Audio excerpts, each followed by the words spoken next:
Hello guys ඔයාලව සාදරයෙන් පිළිගන්නවා ඩෙව්ෂන් channel එකෙන් අරන් එන අලුත්ම වීඩියෝ එකට. අද අපි කතා කරන්න යන්නේ NASA ආයතනයෙන් Google Earth එක වෙනුවෙන් හදාගන්න දුන්න මෙන්න මේ ඉමේජ් එක හදාගන්න විදිය. එහෙනම් අපි යමු වීඩියෝ එකට.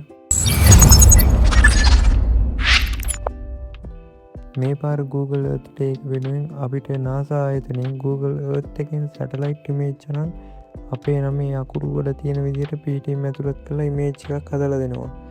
දැන් අපි බලමු එන්නේ image එක අපේ නමේ තියෙන විදිහට හදාගන්න කොහොමද කියලා. මම description එකේ දාලා තියෙන link එකට යන්න. ඒකෙන් ගියාම මෙන්න මේ වගේ website එකකට යනවා. මේක NASA එකේ site එකක්. ඊට පස්සේ මෙන්න මේ name කියන තැනට අපේ නම දෙන්න. මම මෙතන මගේ නම devotion කියලා දෙනවා. ඊට පස්සේ මෙතනින් enter දෙන්න. ඊට පස්සේ ඔයාලට බලා ගන්න පුළුවන් මෙන්න මේ විදිහට satellite image අරගෙන අපේ නමේ තියෙන විදිහට image එකක් නිර්මාණය කරලා දෙනවා. මෙන්න මෙතනින් මේක ඩවුන්ලෝඩ් කරගන්නත් පුළුවන්. එහෙම නැත්නම් මෙතන ෂෙයා කරගන්න පුළුවන්. එහෙමත් නැත්නම් මෙතනින් ස්ක්‍රීන්ෂොට් එකක් ගන්න. ඉතින් ඔන්න ඔහම තමයි මේ දවස්වල ට්‍රෙන්ඩින් මෙන්න මේ ඉමේජ් එක ලේසියෙන්ම හදාගන්නේ. මේ වගේ වටින වීඩියෝ බලන්න අපි subscribe කරලා තියාගන්න. වීඩියෝ එකට like එකක් දාගෙන යන්න. තවත් අලුත් වීඩියෝ එකකින් හම්බෙමු.